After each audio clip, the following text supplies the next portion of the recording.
Bonsoir à tous, chers frères et sœurs et chers amis. Bienvenue dans ce moment de prière, ce moment de méditation. Nous sommes mercredi. Ce jour est réservé à la prière dans l'unité. Alors, j'ai le privilège ce soir de pouvoir nous conduire dans une méditation, dans une réflexion, mais surtout devant le trône de la grâce.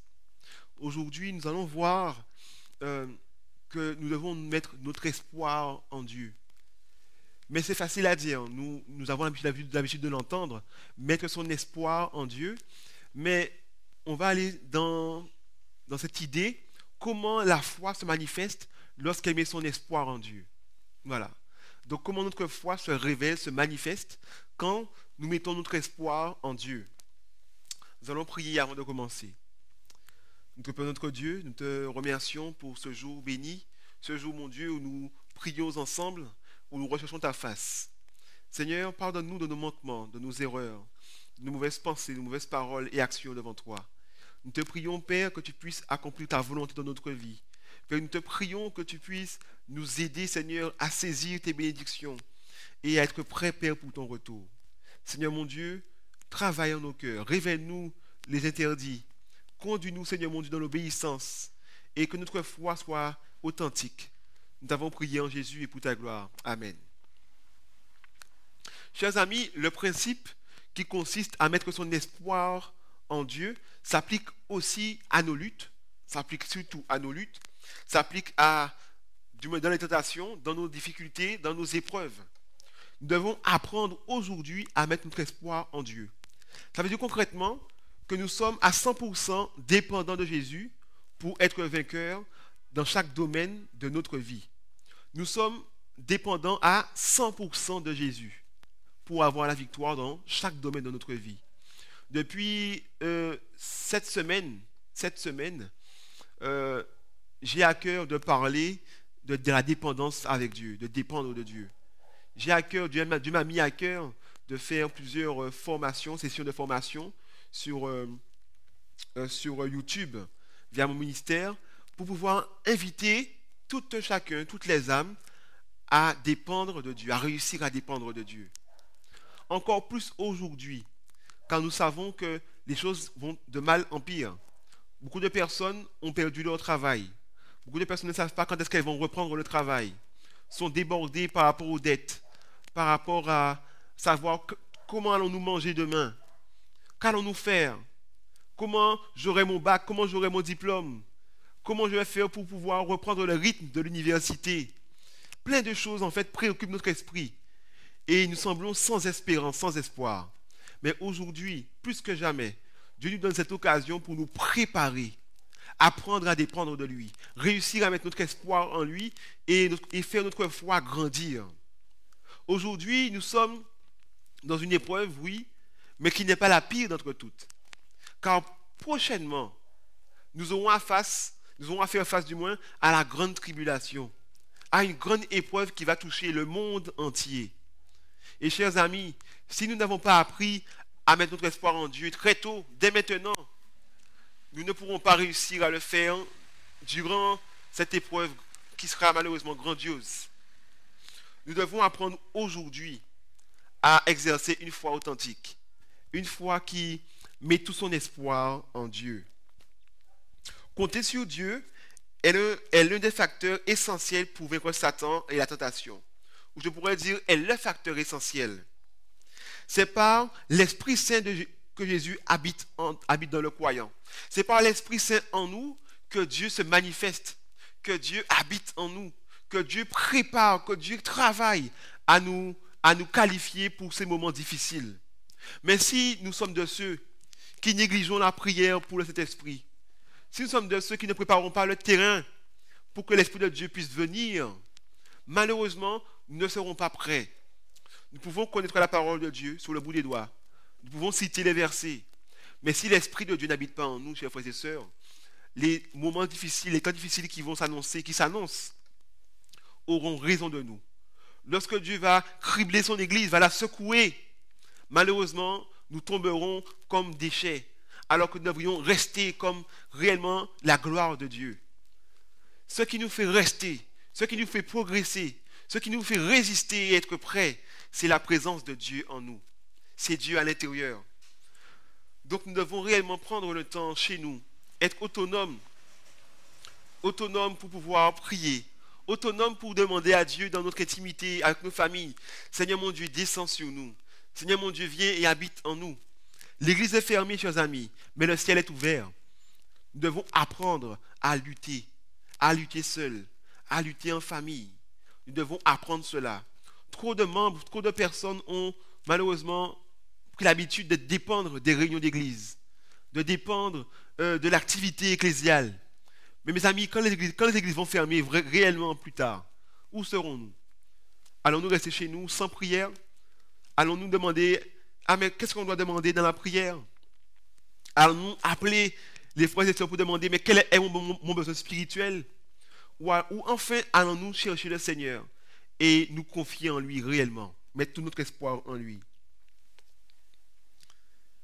Lorsque l'Esprit de Dieu vient en nous, habite en nous, c'est en demeurant en nous que Dieu déploie ses traits de caractère dans notre être tout entier. Son amour alors, sa joie, sa paix, sa foi, sa patience, ses pensées pures, etc. Dieu déverse sur nous ce qu'il est. Et à force d'être avec Dieu, nous lui ressemblons de plus en plus. Si donc nous sommes face à une tentation, il nous suffit alors de tourner notre regard vers Jésus et être vainqueurs. Si nous sommes dans une difficulté, parce que l'Esprit de Dieu habite en nous, parce que nous avons cette dépendance, cette foi en Dieu, qu'il accomplira ce qu'il a dit, lorsque la tentation viendrait nous assaillir, lorsque le doute viendrait, lorsque l'épreuve viendrait, une seule chose suffirait: regarder à Jésus et attendre patiemment. Regarder à Jésus et patienter. Nous pouvons lire ensemble Hébreux 12, versets 1 et 2. Hébreux 12, versets 1 et 2. Nous allons faire la lecture. Hein. Hébreux 12, versets 1 et 2. Qui nous dit: nous donc aussi, puisque nous sommes environnés d'une si grande nuée de témoins, rejetons tout fardeau et le péché qui nous enveloppe si facilement, et courons avec persévérance dans la carrière qui nous est ouverte, ayant les regards sur Jésus, le chef et le consommateur de la foi, qui, en vue de la joie qui lui était réservée, a souffert la croix, a méprisé l'ignominie, et s'est assis à la droite du trône de Dieu. Amen. Chers amis, regardez à Jésus. Regardons au consommateur, au chef et au consommateur de notre foi. Mettons tout notre espoir en lui. Laissons-le nous conduire, nous diriger. Jésus veut le faire. Il veut nous conduire. Mais maintenant, il veut rencontrer une foi. Cette foi qui ne doute pas. Cette foi qui croit quand Dieu parle. Cette foi qui a confiance. Cette foi qui obéit. Et pour avoir cette foi, chers amis, il nous faut nous exercer à la piété. Il nous faut apprendre dès maintenant, alors qu'il fait jour, à marcher avec Dieu. Ce n'est pas lorsqu'il fera nuit que nous allons apprendre à marcher avec lui. Beaucoup de personnes se disent que je vais réellement rentrer dans ce combat spirituel, rentrer dans cette marche avec Dieu quand les choses iront de mal en pire, quand la loi du dimanche sera votée. Je vais me consacrer à Dieu quand je verrai que le monde ira vraiment mal, quand je verrai que nous serons persécutés. Mes amis, si vous attendez ce moment, il sera trop tard, car vous n'aurez pas appris à marcher avec Dieu. Ce n'est pas du jour au lendemain que nous apprenons à construire un mur. Il faut passer par les écoles, il faut apprendre le métier, et il faut commencer par échouer pour réussir. Mais si c'est du jour au lendemain, on vous dit construis le mur. Comment vas-tu faire? Tu es devant le mur maintenant, il faut y arriver. C'est pareil avec Dieu. Dieu nous invite à son école, Dieu nous prépare, Dieu nous accorde une grâce suffisante. Mais si nous n'apprenons pas à dépendre de lui maintenant, lorsque l'épreuve viendra, nous ne serons pas de ceux qui vaincront, mais de ceux qui renieront le Christ et qui fuiront malheureusement, qui deviendront ennemis de la vérité. En pensant à tous ceux qui trouvent la vie chrétienne décourageante, Andrew Murray, un auteur chrétien bien connu, a écrit ceci dans un livre Demeurer en Christ. Il dit: chères âmes,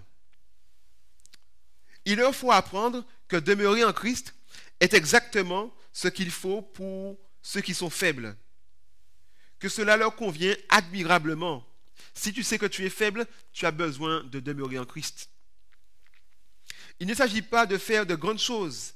Et cela n'exige pas non plus que nous menions tout d'abord une vie parfaite, sainte et consacrée. Non, il s'agit simplement, pour le faible, de s'en remettre à celui qui est puissant pour le garder. Pour l'homme de peu de foi, de s'appuyer sur celui qui est fidèle et véritable. Demeurer en Dieu n'est pas une œuvre que nous arrivons à faire automatiquement, mais que nous pouvons apprendre à faire. C'est le fruit et la puissance de son amour rédempteur en nous qui nous fera y arriver. Voilà pourquoi nous devons ouvrir la porte à Jésus lorsqu'il frappe. Nous devons ouvrir la porte à Jésus lorsqu'il frappe.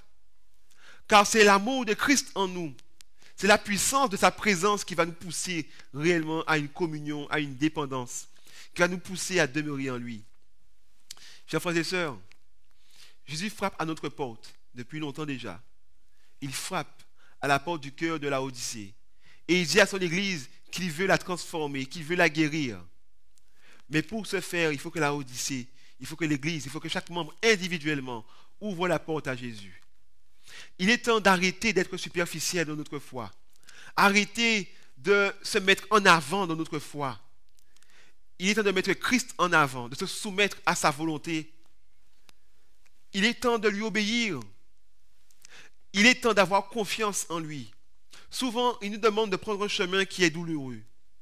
Il nous demande d'aller nous humilier auprès de notre voisin, auprès de celui, de l'âme à qui on a fait du tort.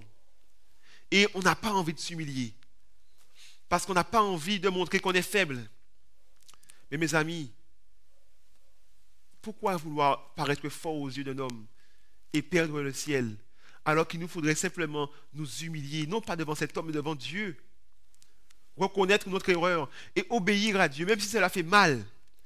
Mais le moi doit mourir afin de gagner le ciel. Demeurer en Christ est une nécessité. Oui, nous sommes faibles. Et c'est pour cela que nous avons besoin de médecins. Si nous croyons que nous sommes en bonne santé spirituelle, à quoi nous sert alors Jésus? Mais si nous savons que nous sommes en train de marcher et que nous luttons pour y arriver, alors Jésus est la solution. Apprenons à dépendre de lui. L'attente dont parle la Bible de demeurer en Christ est la seule véritable expression de notre foi. Elle est le signe d'une vraie communion avec Dieu. Si nous mettons vraiment notre espoir en Dieu, nous saurons nous montrer patients sans nous angoisser et sans prendre du mode de décision précipité. Notre cœur sera rempli d'une paix profonde et nous garderons notre calme, tout en regardant constamment vers Jésus, attendant avec confiance la victoire dans nos épreuves. Chers amis, nous pouvons demeurer en Christ, nous pouvons exercer notre confiance en Dieu simplement en montrant que nous sommes patients, que nous avons confiance. Je tombe aujourd'hui, je me relève aujourd'hui. L'épreuve vient devant moi, je ne panique pas, je ne me précipite pas à prendre une décision, mais je choisis de laisser Dieu combattre pour moi. Nous allons prier, prendre un temps de prière pour demander à Dieu de nous aider. Demander à Dieu de nous aider à comprendre, de déclencher en nous un déclic, un réveil qui nous poussera à avoir confiance en lui et à la manifester dans l'obéissance, dans la connaissance et dans la confiance. Notre Père, notre Dieu, ces messages, nous les connaissons déjà. Tu veux nous préparer pour ton retour. Tu veux, Seigneur mon Dieu, que nous puissions réellement dépendre de toi, avoir confiance en toi, Seigneur mon Dieu, connaître ta voix et obéir à ta voix. Seigneur, nous t'en supplions ce soir, aujourd'hui même, Seigneur. Viens nous consoler. Aide-nous à expérimenter le christianisme, non pas superficiel, mais authentique. Aide-nous, Seigneur, à exprimer notre foi dans l'attente, dans la confiance.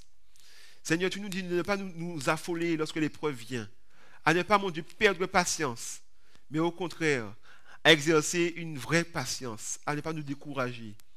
Car c'est dans cette expression, Seigneur, que tu vas nous récompenser. Seigneur, je te prie parce que nous sommes dans cette épidémie, cette pandémie du Covid-19. Et Père, nous sommes touchés dans notre chair, dans notre mental. Nous perdons des fois courage. Notre vie spirituelle est souvent atteinte. Mais Seigneur mon Dieu, tu nous dis ce soir de reprendre courage et de nous lever et de regarder à Jésus. Seigneur, bénis-nous, bénis les familles, restaure les cœurs et apprends-nous, Seigneur mon Dieu, à demeurer en toi et à être patient. Nous t'avons prié en Jésus pour ta gloire. Amen. Nous pouvons vivre cette expérience lorsque nous prenons les promesses de Dieu et nous y croyons. Croire que Dieu pourvoira en tout temps à tous nos besoins. Croire que Dieu ne va jamais nous délaisser. Croire que même si nous nous sentons isolés, Dieu est avec nous. Croire que même lorsque nous voyons les épreuves devant nous, nous peut-être perdons notre maison, nous avons du mal à payer notre loyer, nous avons du mal à manger, même dans ces situations qui sont flagrantes, qui sont réelles, nous devons mettre notre espoir en Dieu et choisir de croire. Encore une fois, je suis convaincu que croire en Dieu est un choix. Il nous faut simplement mettre notre volonté à son service, lâcher prise, dire Seigneur mon Dieu, mes inquiétudes ne peuvent rien rajouter à ma vie. Mes inquiétudes ne peuvent pas me faire payer mon loyer. Mes inquiétudes ne peuvent pas me faire être en bonne santé. Alors je préfère lâcher prise et mettre mon espoir en toi. Mettre toute ma force, ce qui me reste en toi. Espérer en toi et espérer, du moins, et croire que la délivrance s'accomplit. Car en réalité, nous ne devons pas mettre Dieu à l'épreuve pour voir s'il fera. Mais nous devons plutôt prier parce que nous croyons que Dieu fera et que Dieu accomplira. Pas la peine de dire, Seigneur mon Dieu, je te mets à l'épreuve. Non. Nous prions parce que nous croyons que Dieu est fidèle et qu'il accomplira sa volonté dans notre vie. Alors, mes amis, nous devons apprendre à saisir les promesses de Dieu et à les lui réclamer. Lisons ensemble le psaume 62, versets 6 à 9. Psaume 62, versets 6 à 9. Oui, mon âme, confie-toi en Dieu, car de lui vient mon espérance. Oui, c'est lui qui est mon rocher et mon secours, mon salut. Ma haute retraite, je ne chancellerai pas. Sur Dieu repose mon secours et ma gloire. Le rocher de ma force, mon refuge est en Dieu. En tout temps, peuple, confiez-vous en lui. Répandez vos cœurs en sa présence. Dieu est notre refuge. Amen. Prenez ce verset, le psaume 62, versets 6 et 9, et lisez-le. Méditez-le. Prenez ces paroles que David a prononcées à haute voix devant Dieu. Et prononcez-les aussi devant Dieu. Mettez votre cœur en harmonie avec ces paroles. Confie-toi en ton Dieu. Mets tout ton espoir en tout temps en Dieu. Que ta foi se révèle dans l'attente, dans la confiance. Que ta foi se révèle dans la louange, dans la difficulté. Qu'elle se révèle dans la prière. Que les anges puissent voir que, waouh, cette personne croit réellement en Dieu. Cette personne met tout son espoir en Dieu. Alors, mes amis, je vous assure que Dieu va récompenser cette prière.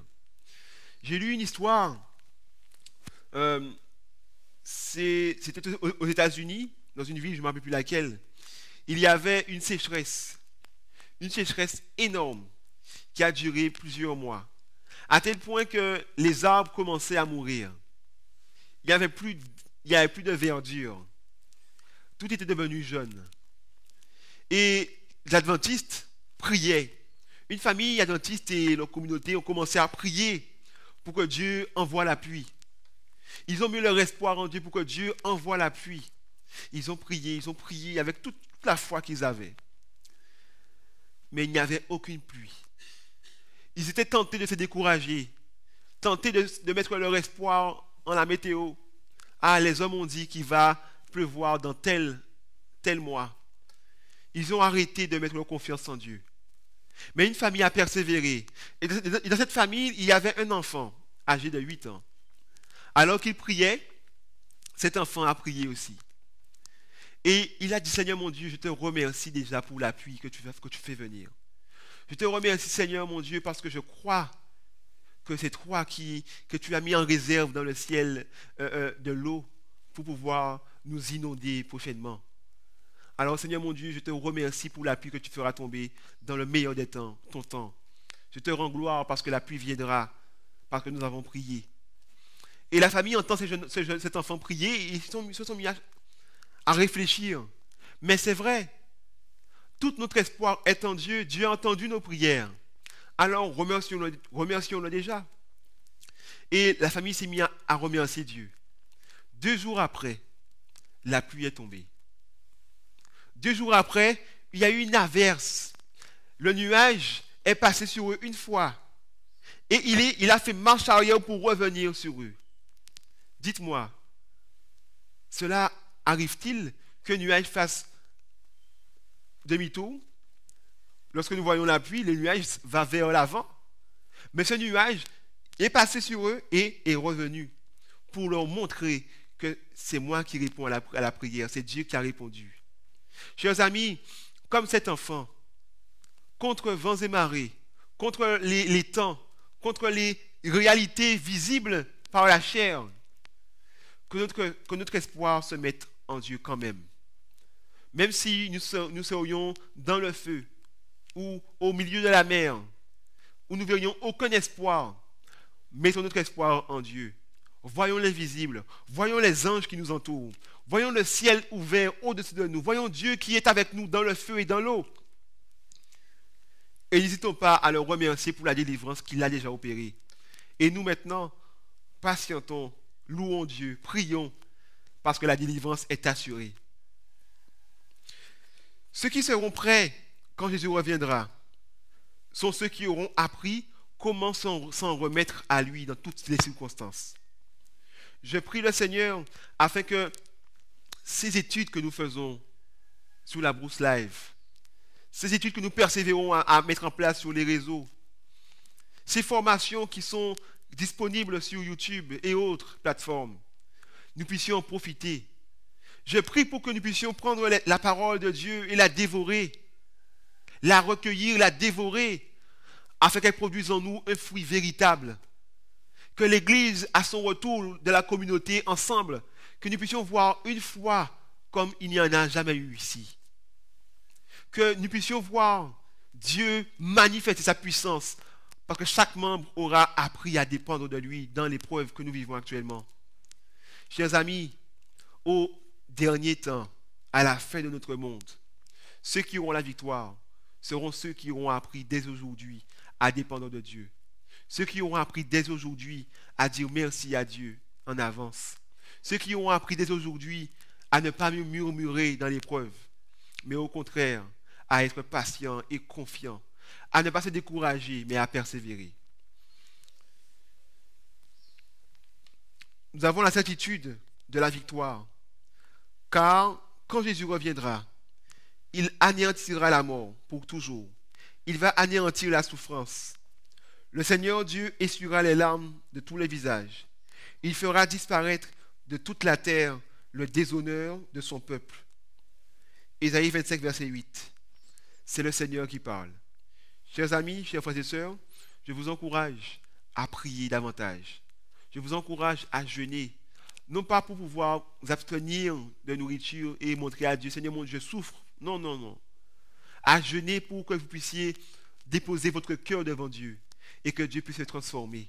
À prier pour que vous puissiez faire comme cette femme devant le juge unique, plaider votre cause, implorer la justice. À prier et à jeûner comme Jacob a lutté, jeûné toute la nuit, à lutter avec l'ange.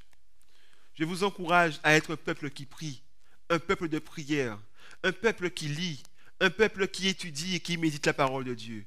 Plus encore, un peuple qui vit l'évangile. Il est temps de militants à passer à victorieux. Là encore, la balle est dans notre camp, car Dieu a tout mis en œuvre pour que nous puissions profiter de cela. C'est à nous maintenant de croire et de mettre tout notre espoir en lui, afin de voir ce qu'il opérera dans nos vies. Nous allons prier pour mettre fin à ce moment. Et après la prière, je vous dirai au revoir. Prions ensemble. Nous te prenons notre Dieu. Merci de nous encourager à mettre tout notre espoir en toi.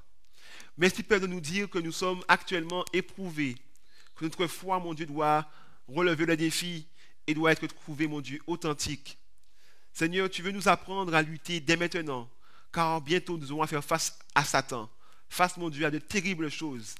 Et si nous n'avons pas appris à te faire confiance dans les épreuves d'aujourd'hui, nous n'arriverons pas, Seigneur mon Dieu, à le faire dans les épreuves de demain.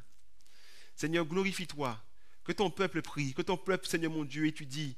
Souffle sur nous, Seigneur, un esprit de supplication, un esprit d'intercession et de paix, de sagesse, Seigneur. Bénis ton peuple et que ces programmes, ces moments que nous passons, mon Dieu, à distance, mais unis dans le même esprit, soient bénéfiques pour notre vie éternelle. Nous t'avons prié, Seigneur, en Jésus et pour ta gloire dans chaque vie. Amen. Chers frères et sœurs, chers amis, je vous dis bonne soirée et surtout bonne continuation dans votre vie, dans votre marche avec Dieu. À bientôt.